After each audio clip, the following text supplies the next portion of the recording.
అవి కనబడలే, మాయమైపోయినాయి. తెలంగాణ రాష్ట్రం నుంచి జనరేటర్లు అమ్ముకునే దుకాణాలు పారిపోయినాయి. ఇన్వర్టర్లు, కన్వర్టర్లు, స్టెబిలైజర్లు అమ్ముకునే దుకాణాలు దివాలా తీసినాయి తెలంగాణలో. మళ్ళీ ఇవాళ అవి కొనే దుస్థితి ఎందుకు వస్తూ ఉన్నది ఈ రాష్ట్రంలో? మిషన్ భగీరథ దాన్ని పట్టించుకున్న నాదుడే లేడు. నేను ఒక 2-3 జిల్లాల ఇంజనీర్లు అడిగిన, ఏమిరా నాయన ఏందిది, మీరే కదా నడిపాను, నిర్మించింది మీరే, నడిపింది మీరే, ఏమైందంటే సార్ దీనిలో అసలు కిటుకు వేరే ఉన్నది, అడిగేవాళ్ళు లేడు.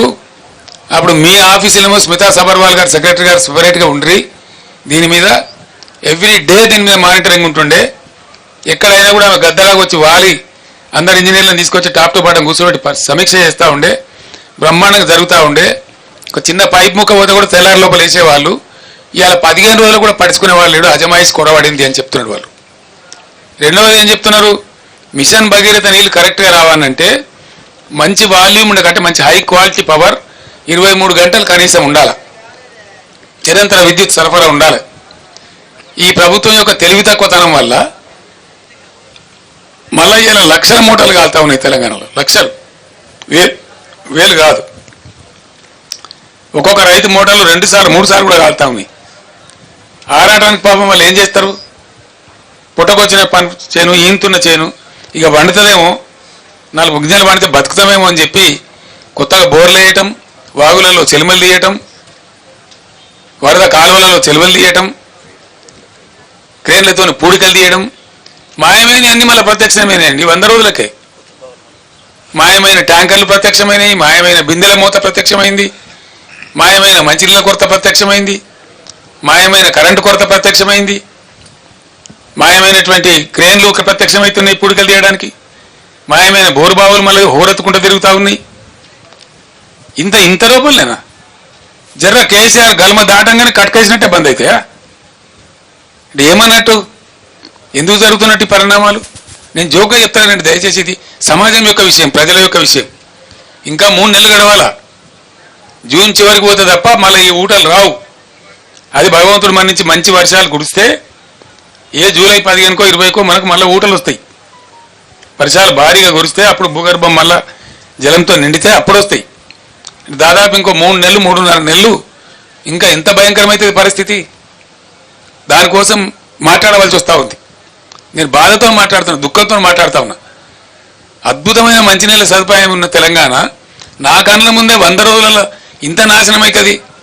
నా కళ్ళ ముందే బిందెలు పట్టుకొని తిరుగుతారు, నా కళ్ళ ముందరనే బోర్లు వేసుకునే దుస్థితి వస్తుంది, నా కళ్ళ ముందరనే మళ్ళీ ట్యాంకర్లు కొనుక్కోవాల్సిన దౌర్భాగ్యకరమైన పరిస్థితులు వస్తాయి అని నేను అనుకోలే. నిజంగా కళ్ళలో నీళ్ళు తిరుగుతా ఉన్నాయి కొన్ని సందర్భాలు చూస్తూ ఉంటే. ఎందుకు షార్టేజ్ ఉండాలండి నీళ్లు? ఏ కారణం చేసి షార్టేజ్ ఉండాలా? What is the reason for that? అదేం లేదు. మేమేం చేసినామండి, హైదరాబాద్ ఏనాటికైనా ప్రధానం కాబట్టి ఎల్లంపల్లి నుంచి సింగిల్ లైనే ఉంది, అక్కడి నుంచి ఎక్కువ వచ్చే అవకాశం లేదు, ఒకటే లైన్ వేసేప్పుడు అంతే చేసిండ్రు. సంవత్సరానికి 10-12 TMC వస్తుంది.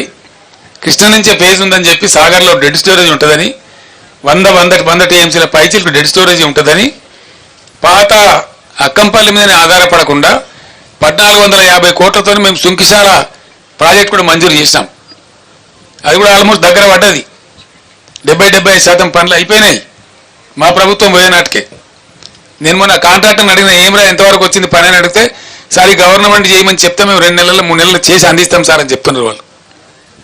ఒకసారి అది మళ్ళీ కలిసిందంటే బ్రహ్మాండంగా అసలు నీటి సప్లై డోకా ఉండదు.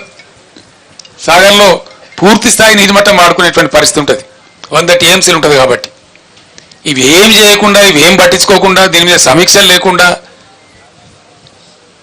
అడగోలు మాటలు, అడగోలు పిచ్చి ప్రచారాలు చేసుకుంటా ఎంతసేపు విపక్షాన్ని బదనాం చేయాలి, గత ప్రభుత్వాన్ని బదనాం చేయాలని ఒక చిల్లర,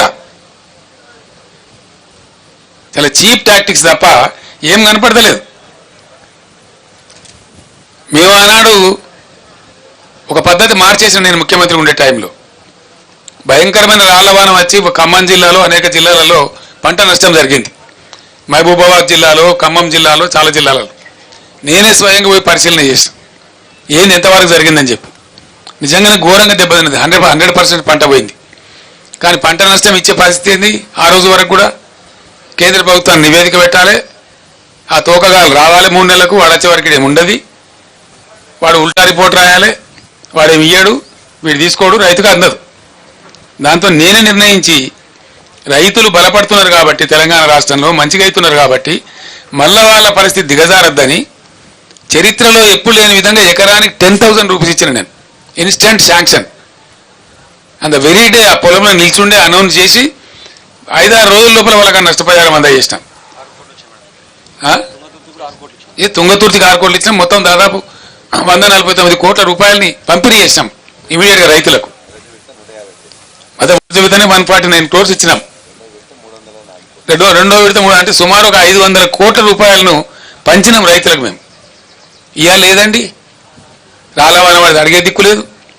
ఓ మంత్రి ఓడు, ఓ ఎమ్మెల్యే ఓడు, దొంగలు కదా ముఖం సాటేసినట్టు.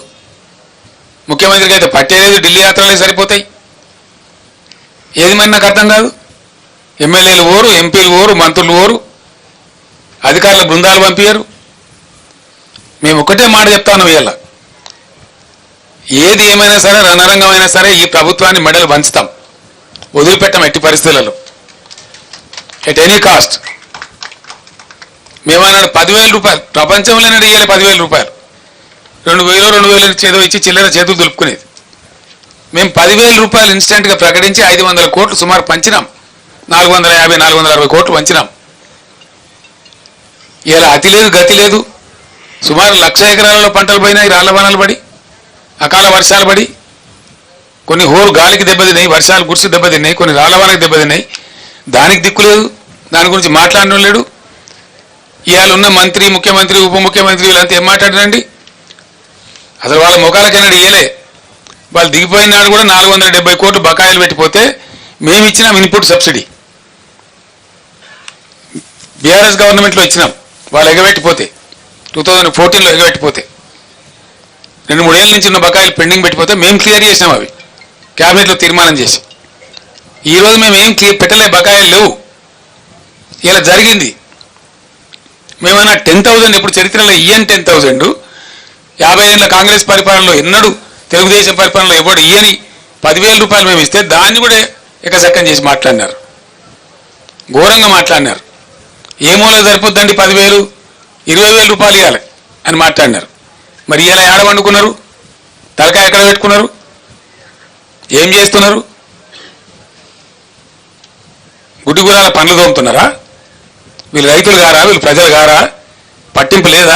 వాళ్ళ తరఫున మాట్లాడటం లేరనుకుంటున్నారా? ఒక మహాసముద్రవంత పార్టీ బీఆర్ఎస్ పార్టీ ఉంది, ఊరుకోదు. ఎట్టి పరిస్థితులలో 100కు 100% రైతుల పక్షాన పోరాటం చేస్తాం. ఖచ్చితంగా ప్రభుత్వాన్ని నేను డిమాండ్ చేస్తామని ఇలా సూర్యాపేట నుంచి ఈ ఎండిపోయిన పంటలకు మీరే ఎండబెట్టిండ్రు కాబట్టి, మీ అసమర్థత వల్ల ఎండగొట్టిండ్రు కాబట్టి, మీ అసమర్థత కాదు అని మీరు ఒప్పుకోకపోయినా ఎండిపోయినాయి కాబట్టి వెంటనే జిల్లా కలెక్టర్లకు ఆదేశాలు ఇచ్చి ఎన్యూమరేట్ చేయించాలి. ప్రతి ఒక్క ఎకరం ఏ జిల్లాలో, ఏ గ్రామంలో, ఏ మండలంలో, ఏ రైతుది ఎంత ఎండింది అవి లెక్కలు తీయాలి. అండ్ ఖచ్చితంగా ధరలన్నీ పెరిగినాయి కాబట్టి, భారమైంది కాబట్టి ఇలా 25,000 రూపాయలు నష్టపరిహారం ప్రతి రైతుకు ప్రతి ఎకరానికి చెల్లించాలి. This is our demand. చేసేంత వరకు మిమ్మల్ని వేటాడతాం, వెంటాడతాం, ధర్నాలు చేస్తాం, నిద్రపోనీయం. ఎక్కడికక్కడ మీ మంత్రులను, మీ ఎమ్మెల్యేలను నిలదీస్తాం. గ్రామాలలో ప్రజాస్వామ్యంలో డెఫినెట్గా అడిగే హక్కు మాకు ఉంటుంది కాబట్టి ప్రధాన ప్రతిపక్ష పార్టీగా ప్రజల పక్షాన మాకు ప్రజలిచ్చిన పాత్ర అదే కాబట్టి